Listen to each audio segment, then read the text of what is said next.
Hello and welcome to everyone who's joining us for this online presentation today, an information session developed directly for you to give you some ideas and tips in relation to preparing for retirement. Taking the guesswork out of planning for your retirement is a big topic. So we've got a number of case studies and ideas for you to explore during our session today. And as always, we have our disclaimer. So the advice that I'm giving you here, and particularly given that we're going through a case study, is for illustrative purposes. It is not a situation that is directly related to yourself, but it might have elements that are. So by all means, listen. This is not directly advice to you. This is general in nature, but it is designed to try to pique your interest and to try to let you know some of the strategies and some of the things that you need to think about as you are preparing for your retirement.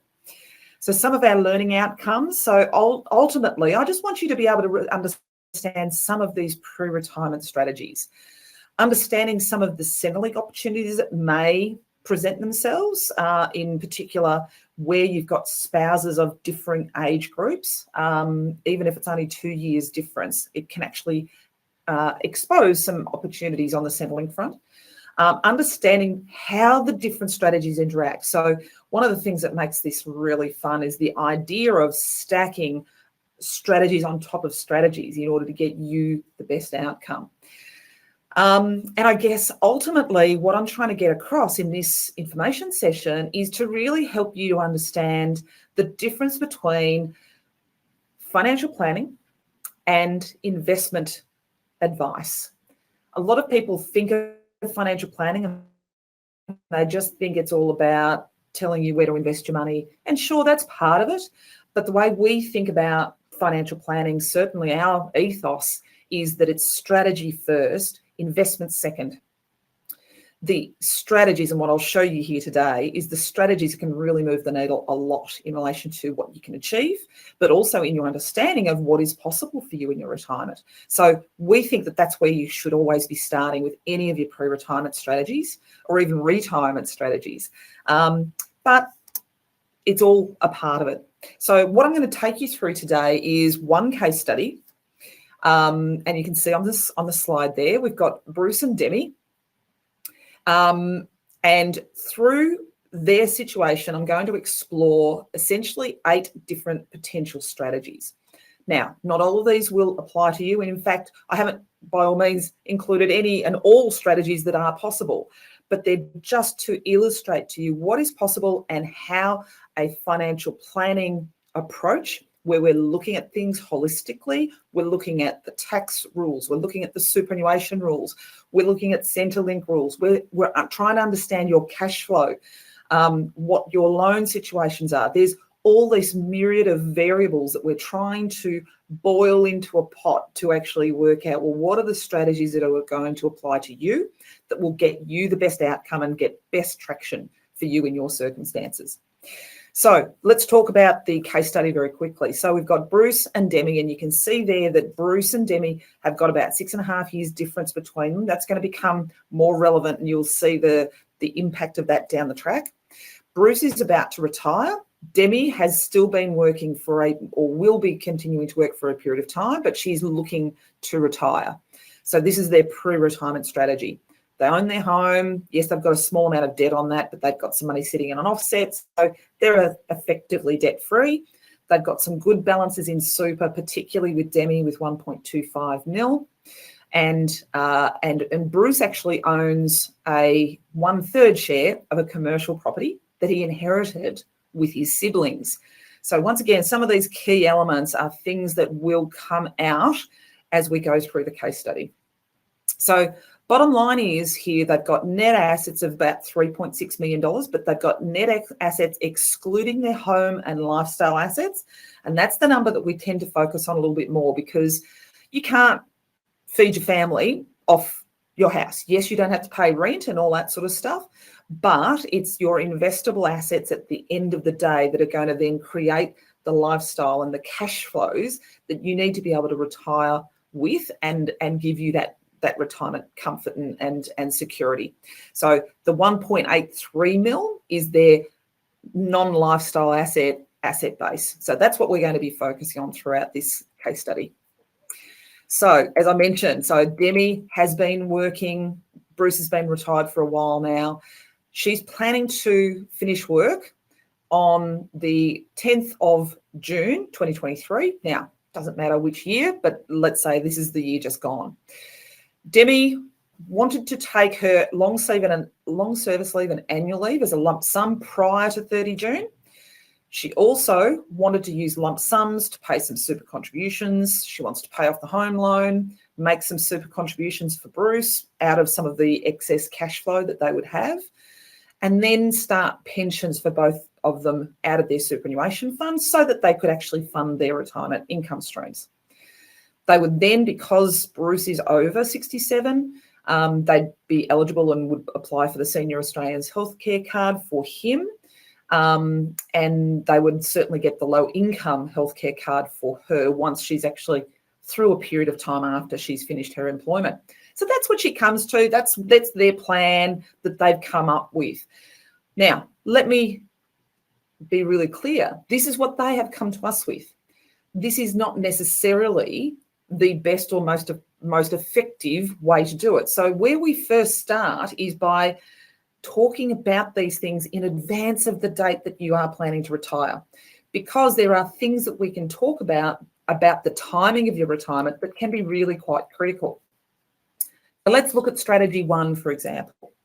So first of all, we would suggest that Demi do not take her long service leave and her annual leave as a lump sum.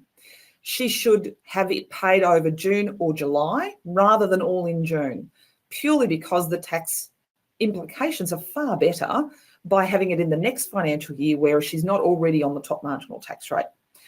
In addition to that, if she simply continues to take her annual leave and long service leave rather than taking it as a lump sum, her employer will actually have to pay superannuation guarantee at 11% on those payments to her. Whereas if she takes it as a lump sum, there's no requirement for them to pay superannuation on the lump sum payment.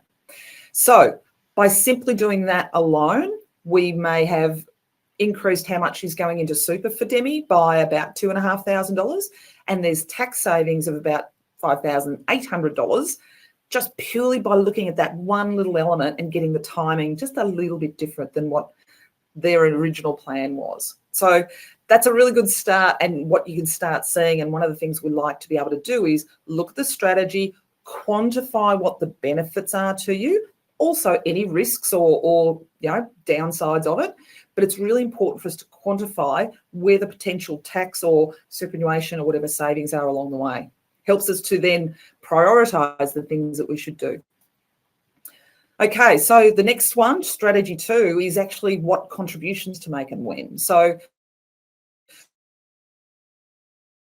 we would suggest to Bruce as a non-concessional contribution, but also make some personal contributions for Demi with the rest of the cash flow that's there, purely because we're going to be able to get some extra tax deductions for Demi in a year where her income is a lot higher than what it will be down the track. So there's going to be a lot better tax outcome that you can get that way. We can also treat some of Bruce's contribution as a spouse contribution to Demi and maybe offset some of the taxes he might otherwise be paying on the rent that he's receiving from his commercial property. The other thing, and I've mentioned here reserving strategies. Now, reserving strategies are only available in a self-managed fund environment. But that's another way that we can accelerate how much we get as a tax deduction in the final year of your work life, if you like, where a self-managed fund makes sense to you. So that won't be the case all the time, but it's something to consider. Once again, what are the benefits? Well, we're talking personal tax savings just with those modifications of potentially $10,500. That's a one-off, of course. The fund, sure, it pays an extra $4,350 worth of tax, but there's a net tax saving of over $6,000 in that particular example. We also may have them being eligible for the spouse contribution of rebate, which is another $500. So once again, quantifying all these benefits and what have you all along the way so that we can prioritise where the benefits and the advantages are.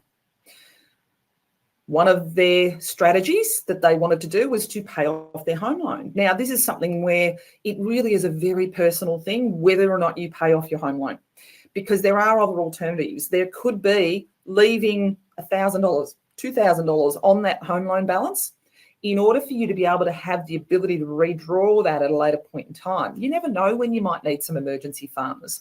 So being able to have that home loan still alive can in some instances be really important, but it might be that you would prefer just to be debt-free. So once again, very personal, and it's all about your peace of mind. But these are things that are worth talking about, particularly now that interest rates are a lot higher. Having the home loan there could be more costly than what you're prepared to wear. But if the balance that's outstanding is only $1,000 or something fairly tokenary, then the cost is fairly minimal. So it's all about the way up between the cost and the peace of mind that having those monies available to redraw may give you. So strategy 3, have a think about what you do with the home loan.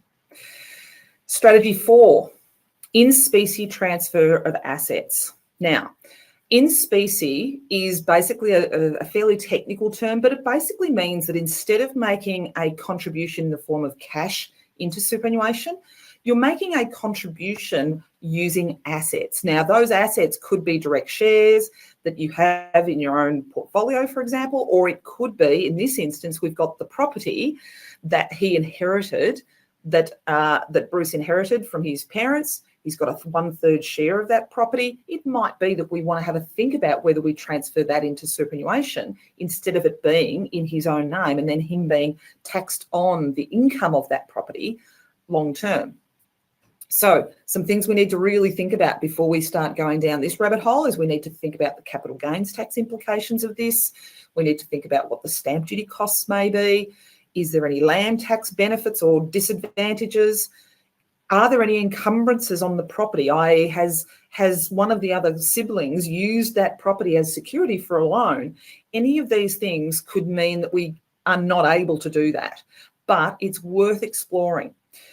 Because Bruce inherited this property, we know that there are actually going to be some fairly significant capital gains tax implications of selling that property into the super fund, because as you're making an in specie transfer of the property to super, that's essentially what you're doing, is you're actually selling it to the super fund.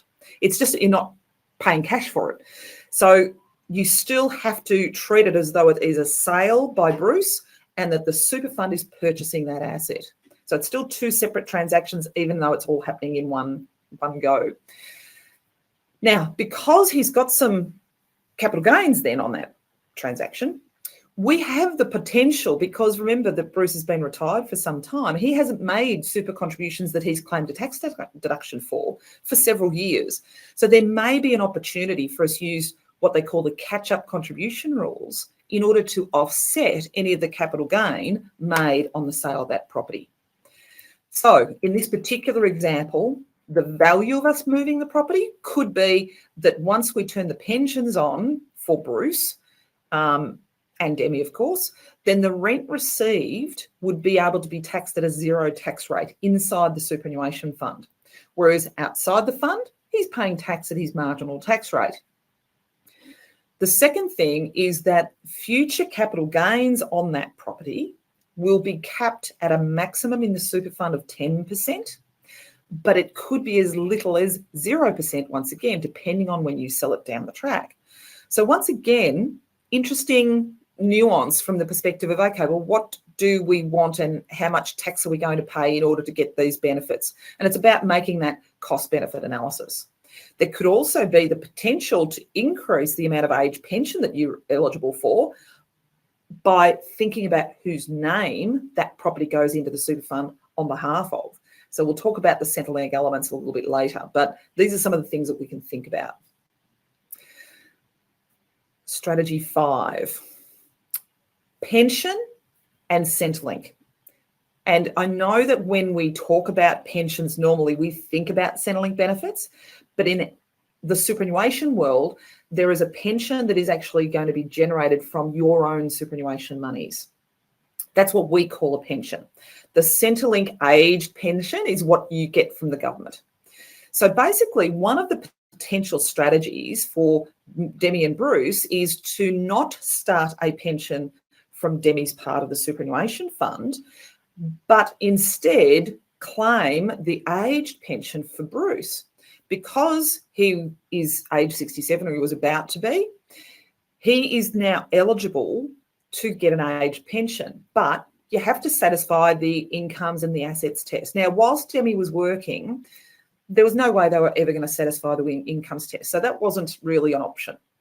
But now that she's retired and they don't have that income coming in, the only other things that you get tested on, if you like, is the pensions that are started for both of them or either of them, and any other income that he's got coming in. So in this instance, he's going to have his property income being assessed against his incomes test. He's also going to have any pension that he has started going against his incomes test.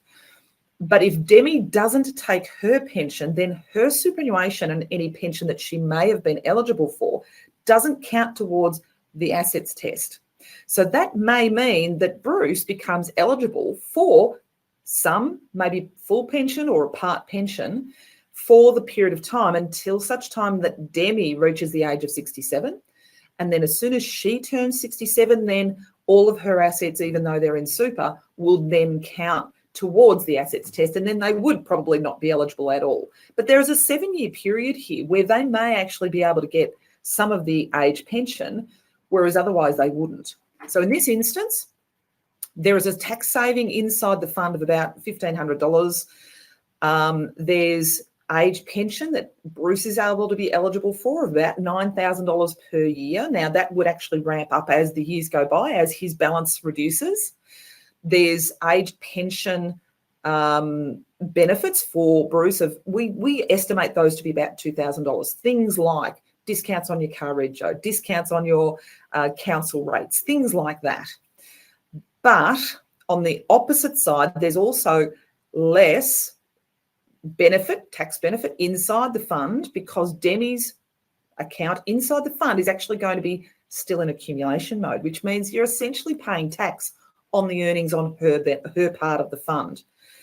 So overall, the net benefit, when you look at all of those things in this particular instance, over the 7 years is about $20,000. It could be a little bit better than that, but that's still a pretty good estimate.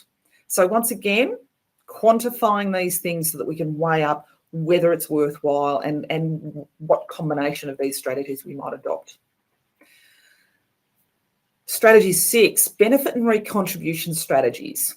These are basically where we're looking to essentially recategorize the current taxable elements of your superannuation benefit. Essentially, by taking money out of the fund and then putting it back in again. It's kind of like laundering money in a legal, completely legal way, but it's very much like that. You literally take the money out, put it back in, take it out, put it back in, under certain limits. Like, we still have to satisfy the contribution rules and have to be able to take the money out. But because you're over 60, you can take money out of super without any tax implications. But if there is any of your superannuation left at the end of your life, and it goes to your spouse, then there's no tax. But if it goes down to the next generation, to your adult children, then they will have to pay tax at about 17% on whatever the taxable elements are within your superannuation components. So basically, by doing this washing of the money, it doesn't make any difference to you, really, but it could save your children, your adult beneficiaries, if you like, hundreds of thousands of dollars. In this particular example, by doing this structured recontribution strategy, we're basically saving the adult children about $112,000 in potential estate tax or death taxes, if you like. The other thing that it does do is we're always worried about the government's need to raise taxes on superannuation, and whether there could be a time in the future where they basically say, well, just because you're over 60 doesn't mean that it's all tax-free. If they were to change those rules so that that tax-free rule, if you like, if you're over 60, is removed at a later point in time, then at least by you having higher levels of tax-free components means that any change of that nature is not really going to affect you too much. So it's essentially future-proofing you against future potential changes in the laws. So you're getting a bit of a double whammy effect, but really the main benefit will be to your adult children. Strategy 7 is where we want to talk about the Centrelink a little bit more. So basically, the concept is being able to manipulate whose name the assets are in inside the superannuation, and also what assets are in superannuation, and understanding how that links back to what gets assessed for Centrelink purposes and what doesn't, and at what times. Because as I said to you earlier, there's 2 tests that Centrelink will use to establish your eligibility. One is the incomes test and one is the assets test. So here what we're doing is we're really thinking strategically about what assets we want inside that accessibility bubble and what ones we don't. And we can actually manipulate that to a fair degree by simply making sure that we've got the younger partner, in this case it's Demi, has more of the retirement assets in her name, and Bruce has more minimal ones in his name because it's only his that potentially could get assessed against the assets test, and therefore by default the incomes test as well. So it's really just about strategically thinking our way through that. So the benefits, of course, is we can manipulate the eligibility for Centrelink, and we can actually also have Bruce's superannuation account now being 100% tax-free for later planning purposes. This, by manipulating this even further, what we've got the ability to do is basically have the net benefit being about $6,600 per year. And as I said to you, it's probably for the next 6.5 to 7 years. So these types of benefits can actually add up quite a bit over time. Strategy 8, future planning. So once again, this is where we've taken what I was talking about earlier in relation to the benefit and contribution strategy, but it's really, in a fashion, it's sort of putting it on steroids, because what we're doing is we're not just doing it once. What we're doing is we're planning to actually activate that strategy again in 3 years' time. The only thing that limits us with this benefit and recontribution strategy really is the fact that there are contribution rules that limit how much we can actually make as a non-concessional contribution every year. A non-concessional contribution is basically where you're giving your own money and you're not claiming a tax deduction for that contribution being made to superannuation. And that limit is basically $110,000 per person per year, or, and that's right up to the age of 75, or you can bring forward basically 3 years worth of that limit and do it all in one hit. So essentially we've got $330,000 that we can do in one go, but then that's it for the next couple of years. And then we look forward, and in 3 years' time, we might look to do that again. Now, in order to really do this as effectively as possible, what it also incorporates is us basically having what we call a multiple pension strategy or multiple account strategy. What that basically means is that we do the recycling, but then what we're trying to do is we're trying to keep those new components that are all tax-free inside the super fund, keep those separate from what the old components were that might have a mix of tax-free but probably mostly taxable components, because in the majority of instances that's been contributed to by your employer or by you claiming tax deductions over the years, which means that its categorisation is taxable. So essentially what you want to do is keep those two things separate. The way we keep those separate is by basically having the new money going into a new pension account and have that be, I'll call it, counted for separately. So once again, it's really just about being strategic and thinking ahead, because in this instance, we've got Demi who's 60. So we've got 15 years that we can continue to do this sort of planning for Demi. And for Bruce, he's 67. So we've got at least another 8 years up until age 75 where we can sort of continually do this recycling of the money to basically get the best outcome from an estate planning perspective. So if we look ahead over the next 5 years, we could essentially convert about $1.2 million worth of their superannuation balances into these tax-free components, but you can't do it all in one hit. It is going to take a continual review and actions every 3 years or so. Therefore, the overall tax savings to the adult children potentially on the death of both Demi and Bruce could be as much as $165,000. Once again, these are all numbers that really add up when the time comes. And if it's not costing you any tax in order to do this, then it's almost a bit silly to ignore it. So, as I said to you, really interesting case study. Not all of it will apply to you, but it's a really interesting one purely from the perspective of opening your mind up to some of these strategies that we can adopt and incorporate into your plan. And you'll notice that none of these things have had anything to do with investments. Interestingly, though, when you start looking at summing up the total of the value, if you like, that we've been able to quantify out of these various strategies, in this particular instance, we've got a grand total of about $320,000 worth of essentially benefits that are quantifiable, either tax benefits or Centrelink benefits netted off against, what the cost might be. Now, $320,000, remember that we were looking at an asset base of about $1.8 million. That actually represents about 7% over that 5-year or 7-year period. So at least 1% per annum that we've been able to eke out in relation to benefits purely by looking at the strategy.